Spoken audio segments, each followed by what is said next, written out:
Hello,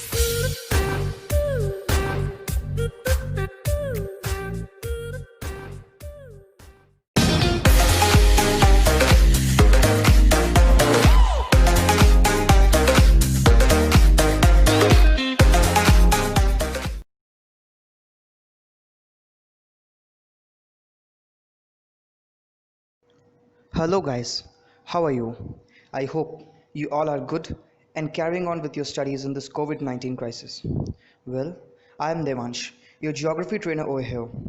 I welcome you all to our channel, Graduate Yourself. It's a unique platform where we bring the content you desired. In order to help you out today, I am back with second part of the topic migration, which I have initiated in my last video. So you can check out the links in the first part in the description. So guys, in first part I've basically covered the topics such as what is migration and causes of migration. In today's part we will cover few more stuffs associated with migration, such as types of migration and consequences of migration. So guys, without wasting any more time, let's get started. और दोस्तों, जैसा कि मैंने आपसे अपनी पिछली video में वादा भी किया था कि अब से मैं जो भी वीडियोस बनाऊंगा वो बाइलिंगुअल होंगे, तो आइए उसी को लेते हुए आगे चलते हैं। और तो पिछली वीडियो में हमने ये बातें समझ ली थी कि व्हाट इज़ माइग्रेशन, माइग्रेशन किसे कहते हैं, क्या होता है माइग्रेशन और कैसे होता है migration, and the causes of migration, यानी किन किन कारणों से माइग्रेशन या पलायन होता है। अब हम इसके बाद समझेंगे कि माइग्रेशन टाइप्स, यानी what how many types are of migration actually exist, and क्या क्या उनमें फीचर्स हैं, क्या क्या उनकी खासियत हैं। तो आइए उनको देखते हैं। तो आइए देखते हैं migration types. Okay, the phenomenon of migration has often been classified into various types on the basis of the motivation, distance and time. So again, यानी तीन टाइप्स पे इनको बेसिकली क्लासिफाई किया गया है, यानी एक मोटिवेशन के बेस पे, दूसरा डिस्टेंस और टाइम के बेसिस पे। So how, let's see. On the basis of motivation, migration has been classified as economic migration and social migration depending on the factors that make the migrants move. ये अलग अलग factors हो सकते हैं, या जिस वजह से भी आप मोटिवेटेड हैं, वो इकोनॉमिक फैक्टर भी हो सकता है या कोई सोशल फैक्टर भी हो सकता है, तो आप माइग्रेट करेंगे। So the migration because of these factors is known as is economic migration or social migration and is based on certain motivation. So ये एक फैक्टर हुआ। और second, on the basis of the distance, distinction has been made between the long distance and short distance migration. Similarly, the short term and long term migrations have been recognized depending upon the period of stay. जैसा कि हमने पहले ही discuss किया है long और short distance migration को, तो वैसा ही इस केस में भी होता है in terms of the distance. एक तो लॉन्ग टर्म माइग्रेशन होता है, लॉन्ग डिस्टेंस माइग्रेशन होता है, जिसमें the people used to migrate to a very far places such as from one country to the another. दूसरे short distance migration होता है, people used to migrate from one city to another city or from one area to another area. ये short term migration हो गया। और ये depend करता है कि मतलब it depends upon the various factors associated with it, and it depends upon the period of stay पे भी डिपेंड करता है। All those migrations that take place within an area lying within the territorial jurisdiction of a country are thus distinguished as internal migrations. On the other hand, where the migrants move across the international border, the migration is known as external migration. Internal migration मतलब क्या हुआ कि for example एक political boundary है country की, अगर migration उसी के अंतर्गत हो रहा है या किसी स्टेट बाउंड्री के अंदर हो रहा है, तो हमने इसे क्या कह दिया, हमने उसे इंटरनल माइग्रेशन कह दिया। But when we cross the border, when we cross the international border to migrate to some area, then that is known as external migration, और उसे ही हम international migration भी कहते हैं। Now a note is given over here. मैं आपको यहाँ पर एक बात क्लियर कर देना चाहता हूँ।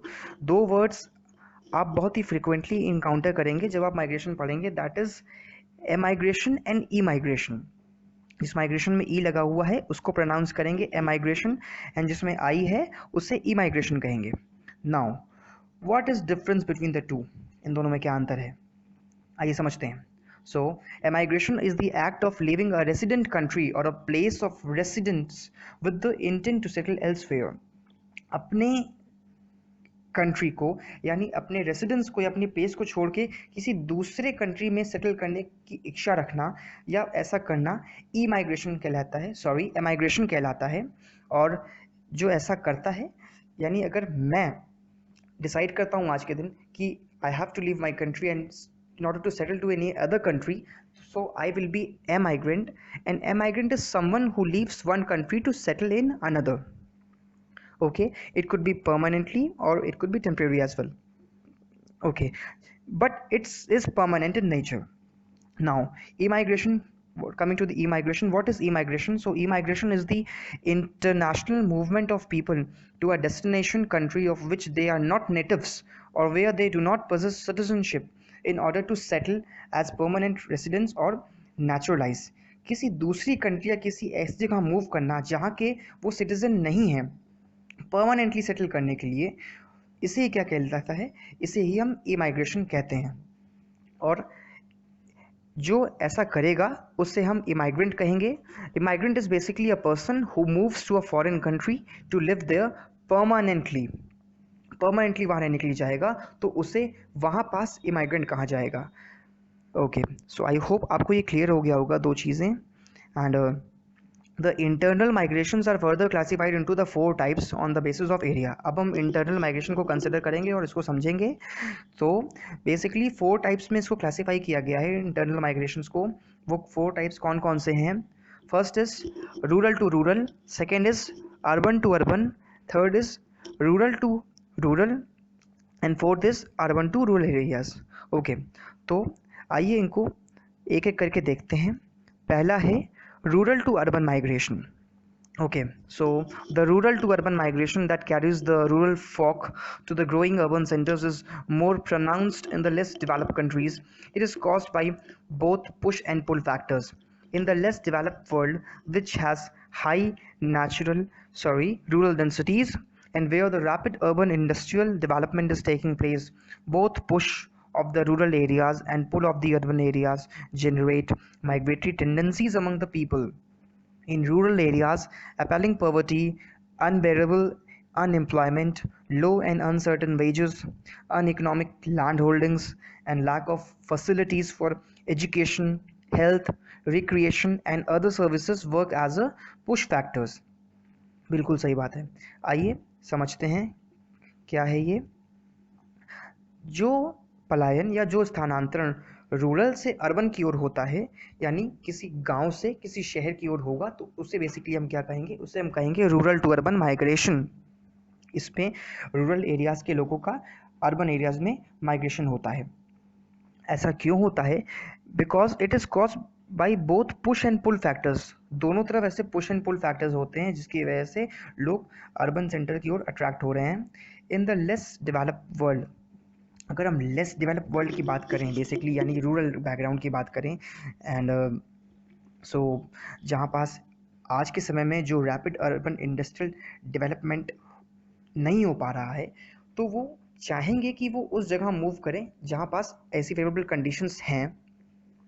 ओके, ये बहुत सारे फैक्टर से डिपेंड हो सकता है. वो हो सकता है एम्प्लॉयमेंट अपॉर्चुनिटीज़ हो सकती है, बेटर हेल्थ केयर फैसिलिटीज़ हो सकती हैं, गुड एजुकेशन, रिक्रिएशन हो सकती हैं. ऐसी तमाम सर्विसेज हो सकती हैं जो कि अर्बन एरिया बहुत ही अच्छे से प्रोवाइड कर पा रहा है और रूरल एरिया प्रोवाइड नहीं कर पा रहा है. तो इस वजह से माइग्रेशन होना तो तय है. और रूरल एरियाज़ में क्या प्रिवेल कर रही है? वहाँ पॉवर्टी प्रिवेल कर रही है, अनएम्प्लॉयमेंट है, बहुत ज़्यादा लो एंड अनसर्टन वेजेस मिल रहे हैं, अनइकनॉमिक लैंड होल्डिंग है, बहुत ज़्यादा लैंड नहीं लोगों के पास, एंड अगेन एजुकेशन फैसिलिटीज़ बहुत अच्छी नहीं है, हेल्थ रिक्रिएशन नहीं है, बाकी सारी सर्विसेज उस लेवल तक की डेवलप नहीं है. तो स्वाभाविक सी बात है कि रूरल टू अर्बन माइग्रेशन होगा.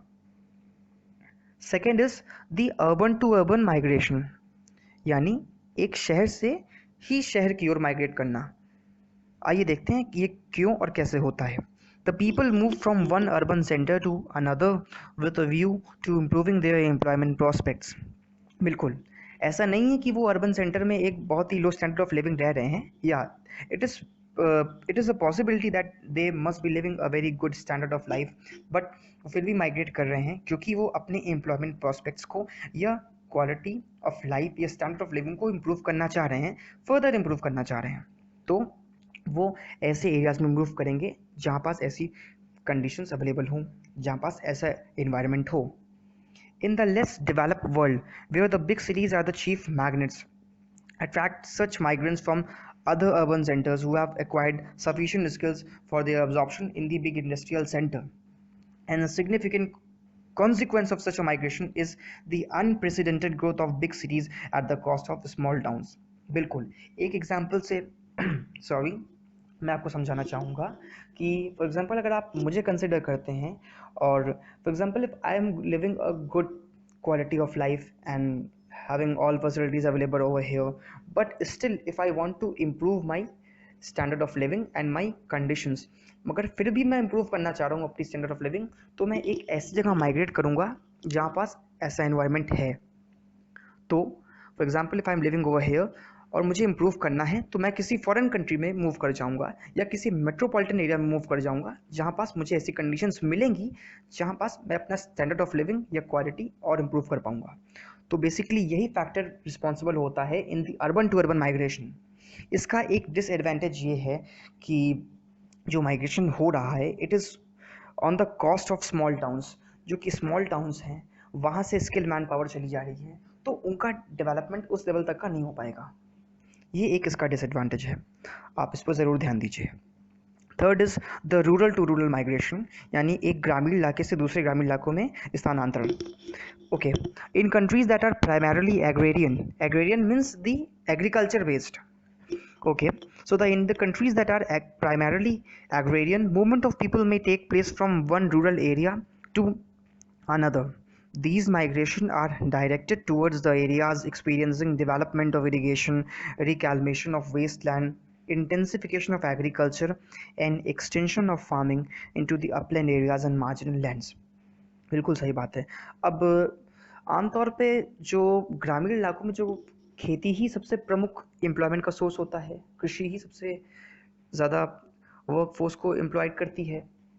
और अगर बात करें तो रूरल माइग्रेशन में क्या सीन है, तो इसमें कुछ ऐसा सीन निकल के आता है कि फॉर एग्जांपल मैं एक अगर किसान हूँ और मेरी अपनी खेती है, बट मैं उससे उतना आउटपुट गेन नहीं कर पा रहा हूँ जितना मैं किसी और दूसरे ग्रामीण इलाके में कर पाऊँगा जहाँ पास इरिगेशन फैसिलिटीज़, वेस्टलैंड इंटेंसिफिकेशन, ऐसी तमाम कृषि संबंधित चीज़ें विकसित हैं।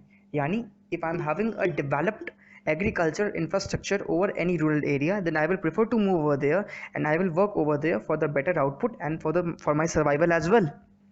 तो आप better से relate कर पा रहे होंगे। Okay, now moving to the fourth and last one, that is the urban to rural migration. Finally, ये बहुत ही स्ट्रेंज लग रहा होगा सुनने में कि एक शहरी इलाकों से ग्रामीण इलाकों माइग्रेशन क्यों हो रहा है, बट इट हैपन्स। आइए देखते हैं कैसे और क्यों। Such a movement takes place at the advanced stage of urbanization. ये बहुत ही एडवांस स्टेज यानी बहुत ही ऊंची स्टेज में जाके होता है urbanization के, as it is generated by over congestion. होता क्या है, जब शहरों में बहुत ज़्यादा पलायन हो जाता है, बहुत ज़्यादा माइग्रेशन हो जाता है, then it start becoming overpopulation and over congestion. In order to avoid this, many people are desired and they wish to move to the rural areas because that is favorable to them. It has been recognized that urban suburban residential migrations that have been taking place in most of the Europe ever since the Second World War have resulted in depopulating the core region of the cities. बिल्कुल, Europe में in fact ऐसा देखा गया है कि world war के बाद हुआ क्या, ऐसा सिनेरियो था कि जो कोर रीजन्स थे यानी जो हैविली पॉपुलेटेड रीजन्स थे वो भी डीपॉपुलेट होने लगे because people prefer to migrate from the urban to rural areas because of the over congestion, overpopulation and crimes over there. बहुत सारी प्रॉब्लम्स होती हैं, ट्रैफिक्स होती हैं, पॉल्यूशन होता है सिटीज़ में एंड अर्बन एरियाज़ में, आपके क्राइम्स होते हैं, तमाम ऐसी चीज़ें होती हैं। So people use to go to the rural background while overcrowding has induced this kind of movement. जैसा कि हमने डिस्कस किया ही है कि ओवरक्राउडिंग की वजह से ये हो रहा है। and the development of network of efficient transportation system has facilitated it। और बिल्कुल इसको facilitate जिसने किया है वो है एक efficient, एक well developed transportation system। Okay, so finally हमने यहाँ पास डिस्कस कर लिया द टाइप्स ऑफ माइग्रेशन। मैं होप कर रहा हूँ आपको चीज़ें समझ में आ रही होंगी। लास्ट हमारे पास जो टॉपिक बचता है that is the consequences of migration. Migration का प्रभाव क्या पड़ता है ये समझेंगे। तो आप चीज़ों को नोट भी करते चलिए साथ में जो आपको इम्पोर्टेंट लग रहा है, बिकॉज होता क्या है कि पढ़ाते समय बहुत सी चीज़ें ऐसी मुंह से निकल जाती हैं जो कि बहुत ही इंपॉर्टेंट होती है, फिर बाद में आप रिग्रेट करेंगे कि वो चीज़ आपने नोट नहीं की। तो मैं ये आपको एडवाइस देना चाहूँगा कि आप नोट करते रहिए चीज़ों को। तो आइए देखते हैं what is the consequences of migration. So what are the consequences of migration, आइए इसको देखते हैं। और सीधी सी बात है, अब हम इसके प्रभाव को जानेंगे, क्योंकि जहाँ से माइग्रेशन हो रहा है और जहाँ पे माइग्रेशन हो रहा है, यानी both at the places of migration and migration, there will be a lot of consequences and there will be a lot of change in the order of the society as well as various other factors। बहुत सारे changes आएंगे दोनों जगह पे। तो आइए समझते हैं कैसे। By the process migration of the outgoing population influences the society, economy and environment both at the places of origin and destination। These effects may be favorable or harmful to the ecology, society and economy। बिल्कुल सही बात है। अगर आप society, economy और environment को consider करें तो ये तीनों ऑल्टर होंगे जहाँ से माइग्रेशन हो रहा है और जहाँ पे माइग्रेशन हो रहा है। पर ज़रूरी नहीं कि ये हमेशा नेगेटिव सेंस में ही हो, ये फेवरेबल भी हो सकता है, साथ ही साथ ये हार्मफुल भी हो सकता है to the ecology, society and economy. Okay, the population resource relationship of the two areas involved in the process of migration gets modified significantly as a result of the movement। The migration of people from one place to another brings a tangible transformation in the demographic characteristics। अगर आप population resource relationship को देखें जो कि involve हैं दो areas में, तो वो भी बहुत ही ज़्यादा चेंजेस आएंगे उसमें माइग्रेशन से, और वो मॉडिफाइड होगा ऑफ। सो अगर हम माइग्रेशन को कंसिडर करें डेमोग्राफिक कैरेक्टरिस्टिक्स के टर्म्स में, तो किसी भी एरिया की डेमोग्राफी वहाँ के लोगों से और तमाम बाकी फैक्टर से डिसाइड होती है। जब लोग वहाँ से पलायन करेंगे अपने कल्चर के साथ, तमाम चीज़ों के साथ, तो जहाँ से पलायन कर रहे हैं और जहाँ पे पलायन कर रहे हैं दोनों जगह प्रभाव डालेंगे। तो ये भी एक फैक्टर हमें कंसिडर करना चाहिए। Now, the absolute number of population, its density, growth, fertility, mortality, age, sex, literacy and occupational structure gets transformed। ये तमाम जितने आपके indicators हैं populations के, अगर आप इनको देखें, जो कि डेंसिटी हो सकती है, ग्रोथ हो सकता है, fertility, mortality, age, sex and literacy, ये तमाम चीज़ें भी ऑल्टर होती हैं माइग्रेशन की वजह से। They gets transform at the place of immigration। and increase in the density of population brings more pressure on the resources। सीधी सी बात है, जिस जहाँ पास लोगों का पलायन हो रहा है या जिस जगह लोग माइग्रेट कर रहे हैं वहाँ की पॉपुलेशन बढ़ेगी, वहाँ पास पॉपुलेशन बढ़ने के कारण वहाँ के रिसोर्सेज पे, नेचुरल रिसोर्सेज पे प्रेशर बढ़ेगा। Now, the new arrivals may also enhance the capacity to exploit its resource potential most scientifically। बिल्कुल, एक अगर साइंटिफिक वे में कंसिडर करें तो जो न्यू अराइवल्स हो रहे हैं यानी जो नए माइग्रेशन हो रहे हैं, दे में ऑल्सो इन्हांस द कैपेसिटी, वो बढ़ा सकते हैं क्या चीज़, to exploits its resource potential, किसी एरिया के रिसोर्स पोटेंशियल को एक्सप्लॉइट करने की कैपेसिटी को।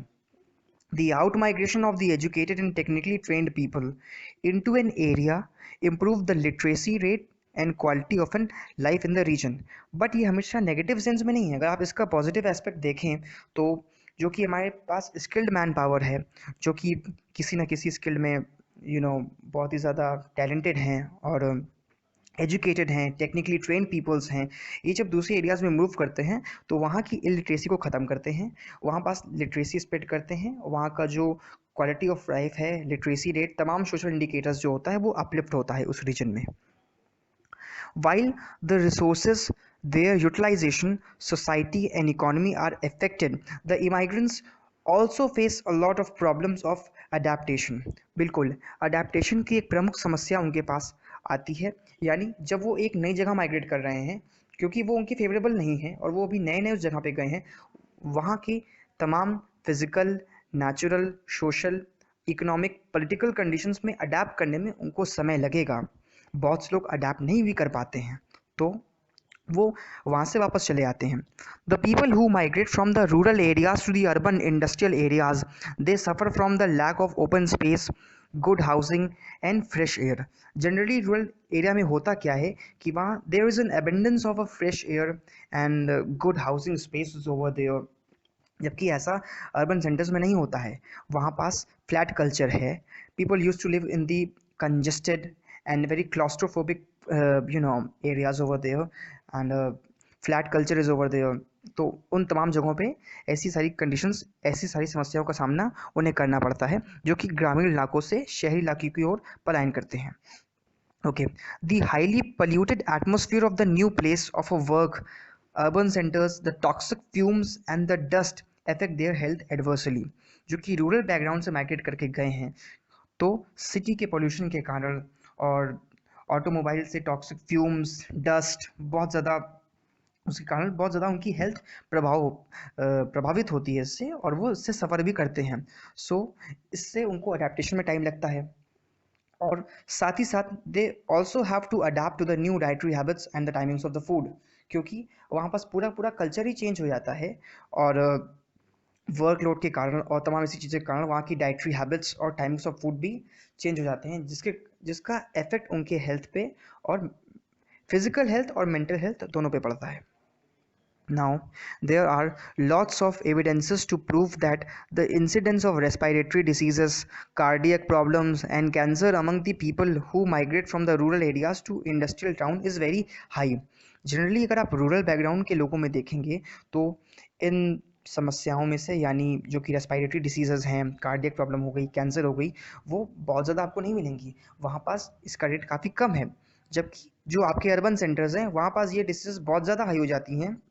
मैंने आपको बताया कि उसके पीछे क्या क्या रीज़न है, कौन कौन से हेल्थ कंसर्न्स हैं, और क्या वहाँ पास एटमॉस्फेरिक पॉल्यूशन वगैरह है, तो उन तमाम चीज़ों से इन कठिनाइयों का सामना उन्हें करना पड़ता है। Okay, so the final point is that the integration and amalgamation of people become serious problems when the people having different languages they stay together, etc. Okay, होता क्या है, कहीं भी वो पलायन करते हैं तो आसपास उनकी सेम कल्चर वाले लोग तो उन्हें मिलेंगे नहीं, ऐसा ज़रूरी तो है नहीं। People from the different backgrounds and different cultures they live over there, तो उनमें घुलना मिलना, their amalgamation, and it becomes very serious problem. ये बहुत ही सीरियस प्रॉब्लम बन जाता है, जिससे उनके मेंटल हेल्थ और तमाम संसाधनों पर बहुत ही गहरा प्रभाव पड़ता है। तो दोस्तों, अब तक हमने माइग्रेशन में जो भी चीज़ें समझी हैं, आइए उनको एक बार मैप्स के थ्रू प्रैक्टिकल वे में समझने की कोशिश करते हैं, जिसमें कुछ ट्रेंड एनालिसिस और डेटा भी शामिल होंगे। ओके गाइस, तो जो पहला मैप है, the map of human migration, ये शो कर रहा है the very beginning and the evolution of the human migration. Basically हुआ क्या था कि जो माना जाता है या जो डिस्कवर किया गया है कि जो होमोसेपियंस थे, उनका एवोल्यूशन या उनका जन्म भी अफ्रीकन कॉन्टिनेंट से हुआ है। तो स्वाभाविक सी बात है कि वो वहीं से निकल के बाकी जगहों पर माइग्रेट करके स्प्रेड हुए होंगे। तो ये माइग्रेशन रूट्स के साथ साथ माइग्रेशन आउटफ्लो और वेव्स को भी शो कर रहा है कि how the homo sapiens from the African continent they spread out to the Europe, Middle East, Central Asia, East Asia, Indian subcontinent, South East Asia, Australia, Oceania, and as well as American continent too. So आप इसको ज़रूर consider कीजिएगा। So guys, second map is showing the main migration route from South America to North America, African continent to the European continent, and from Asia to Europe as well as Australia. इन सब चीज़ों में एक बात बहुत common है कि जो migration हो रहा है वो अंडर डेवलप या डेवलपिंग कंट्री या कॉन्टिनेंट से डेवलप कंट्रीज़ की तरफ हो रहा है। फॉर एग्जांपल, आप कंसिडर कर सकते हैं कि साउथ अमेरिका से माइग्रेशन हो रहा है नॉर्थ अमेरिका की तरफ, जो कि एक डेवलप्ड रीजन है। अगेन, अफ्रीकन कंट्रीज से यूरोप की तरफ माइग्रेशन हो रहा है एंड एशियन कंट्रीज से यूरोप के साथ साथ ऑस्ट्रेलिया की तरफ माइग्रेशन हो रहा है। और हम सब जानते हैं कि American countries such as North America and European countries such as Britain, United Kingdom, Germany, France, and Australia, these are the developed regions of the world. They are having a large number of the economic opportunities as well as employment prospects. तो इसी वजह से migration इन countries में या इन regions में हो रहा है। तो आप इस मैप को ज़रूर कंसिडर कीजिएगा। Okay guys, now moving on to the third map. So the third map is showing the new centers of international migration and internal migrants as well as the traditional centers of international migration growth. जो regions dark brown color से shaded हैं वो ये show कर रहे हैं कि they are the new centers of international migration growth, यानी उन जगहों पे अब इंटरनेशनल माइग्रेशन बढ़ रहा है, यानी वहाँ इंटरनेशनल माइग्रेंट्स की संख्या जो है उसमें वृद्धि हो रही है। Okay, so it is having some portions of the Indian subcontinent, Chinese, okay, Chinese territory, and European countries, and Mexico, and South American countries, African countries as well, including the Johannesburg, Cape Town, etc. So आप इसे एक बार देखिएगा। जो areas light brown colour से highlighted हैं वो show कर रहे हैं the sources of international migration as well as internal migrants. इसका मतलब कि वहाँ पास इंटरनल माइग्रेशन काफ़ी ज़्यादा हो रहा है और साथ ही साथ they are also one of the major centres of the international immigration. Okay, मतलब वहाँ से माइग्रेंट सबसे ज़्यादा मूव करके दूसरी जगह पे रिसाइड कर रहे हैं। And the areas which are highlighted with the cream colour, they are the traditional centres of the international migration growth. इसका मतलब वो पुराने ऐसे सेंटर्स हैं जहाँ पास बहुत पहले से ही इंटरनेशनल माइग्रेशन हो रहा है या वो प्रमुख सेंटर रहे हैं ई माइग्रेशन के।